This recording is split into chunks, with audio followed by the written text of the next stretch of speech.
Hola, ¿qué tal? Buenos días a todos. Hola a todos, todas y todes. Queríamos darle la bienvenida a la Semana de la Química virtual de este año 2020. Somos Mariela y Bruno. Trabajamos en el Laboratorio de Neuroepigenética de la Facultad de Ciencias Exactas y Naturales de la UBA. En esta oportunidad teníamos ganas de compartir con ustedes un concepto del cual se viene hablando bastante en los últimos años y es la epigenética. ¿Les suena? Para empezar a hablar de esta palabra entre extraña y familiar, tenemos dos preguntas para hacerles. 1. ¿Pensaron alguna vez por qué una célula del hígado es tan diferente a una célula del cerebro si ambas comparten las mismas instrucciones genéticas? Y 2. ¿Puede el ambiente modificar la forma en que nos comportamos? En este video vamos a intentar contestar estas dos preguntas y para eso tenemos que meternos un poquito dentro de la biología. Todo empieza a partir de la unión del espermatozoide y del óvulo durante la fertilización y forma la cigota. Esa cigota va a empezar a dividirse y va a empezar a especializarse en las distintas células del cuerpo. Por ejemplo, algunas de esas células van a dar células del hígado, otras células van a dar células del cerebro. ¿Cómo hacen esas células para tener esa identidad tan distinta partiendo de la misma información genética? Las células del hígado se van a encargar de metabolizar los desechos de los remedios que tenemos que tomar.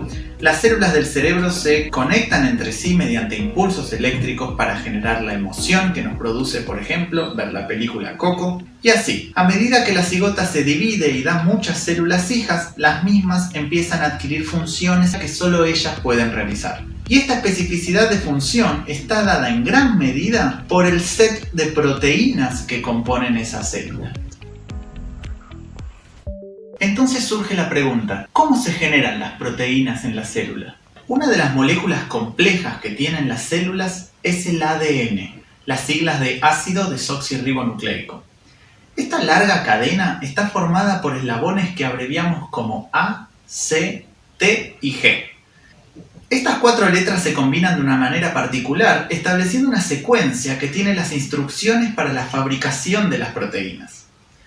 En realidad es un pasito más complejo. El ADN tiene la información para generar otra molécula que se llama ARN a través del proceso de transcripción, y es el ARN el que se usa de molde para generar proteínas a través del proceso de traducción.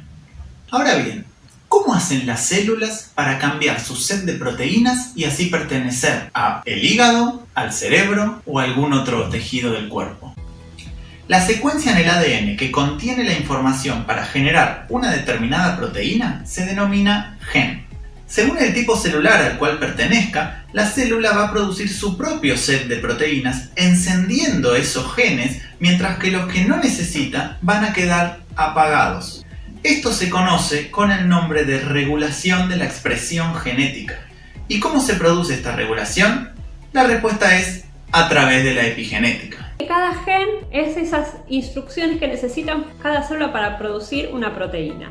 Entonces, las proteínas que necesita, por ejemplo, una neurona, van a estar marcadas con una señal que va a permitir que ese gen pueda ser leído. Pero en el hígado, si ese gen no se necesita, va a estar marcado de forma tal de que esté apagado. Esas marcas químicas que se agregan en los genes para determinar si un gen se expresa o no se expresa son marcas epigenéticas.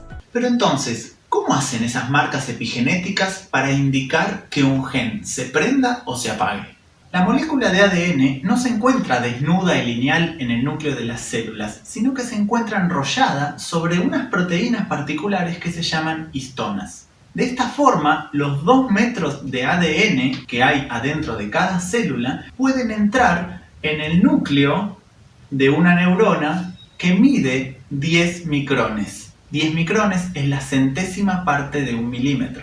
Las marcas pueden ser de 2 tipos, las que se posan sobre el ADN propiamente dicho y denominamos metilaciones, o las que se posan sobre las proteínas en las que se envuelve el ADN, las histonas, y a las que llamamos acetilaciones. Ahora quiero mostrarles una simulación que hicieron en la Universidad de Utah de Estados Unidos, donde se puede ver claramente cómo la compactación en el ADN hace que algunas proteínas puedan ser leídas o no y se produzca esa transcripción y luego traducción que mencionamos antes.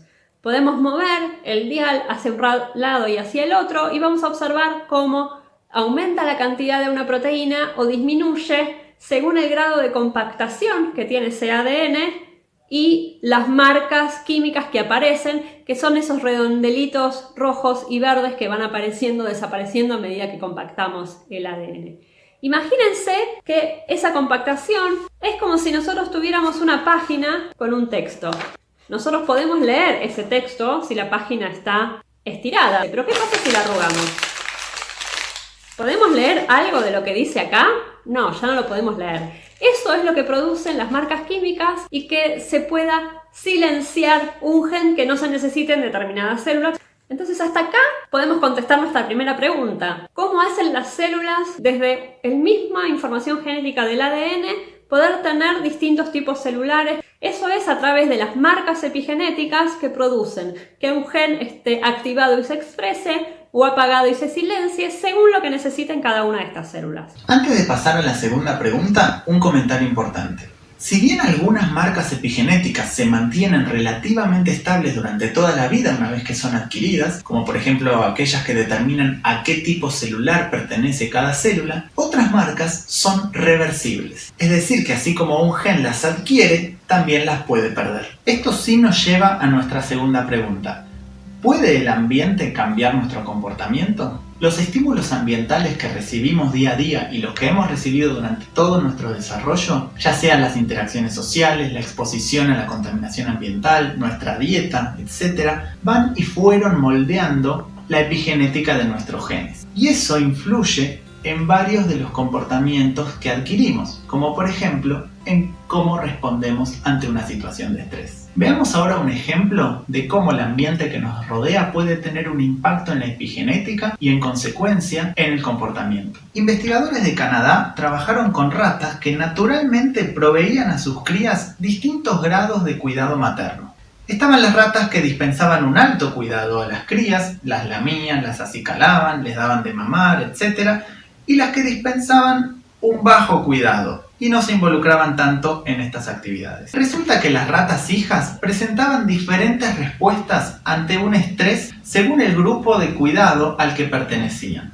Las ratas de alto cuidado materno manejaban mejor su estrés, mientras que las de bajo cuidado no lo podían controlar tan bien y estaban en un estado como de nerviosismo. Los investigadores encontraron que esto se debía a que el cuidado materno producía el agregado de una marca epigenética, una metilación, sobre el gen de una proteína llamada receptor de glucocorticoides, apagando así la expresión de este gen en el cerebro. Lo que vieron es que el receptor de glucocorticoides, que recibe los corticoides que aumentan en la circulación de la sangre cuando estamos estresados, en el cerebro se expresaba menos. Parecía que ese gen de alguna forma estaba apagado. Entonces, eso producía que los glucocorticoides que estaban en circulación estuvieran más tiempo, entonces las ratas estuvieran más estresadas por más tiempo y no pudieran calmarse. Algo muy interesante ocurrió cuando los investigadores y las investigadoras observaron que las ratas que habían tenido un bajo cuidado materno dispensaban ellas mismas un bajo cuidado a sus propias crías,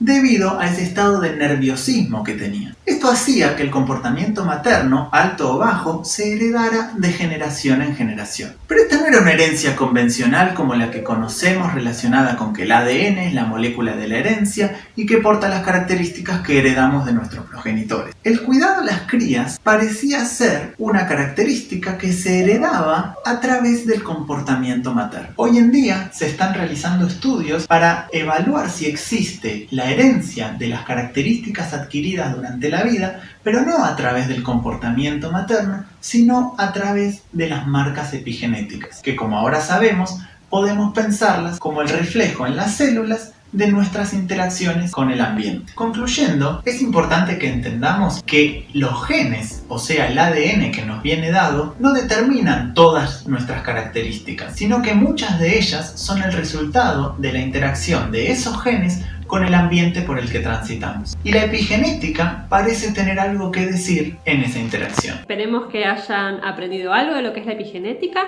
Les dejamos aquí nuestros contactos, la página de nuestro laboratorio y nuestros mails por si nos quieren hacer alguna consulta, y también la página de la simulación que estuvimos usando para que puedan jugar un rato y ver cómo funciona la epigenética.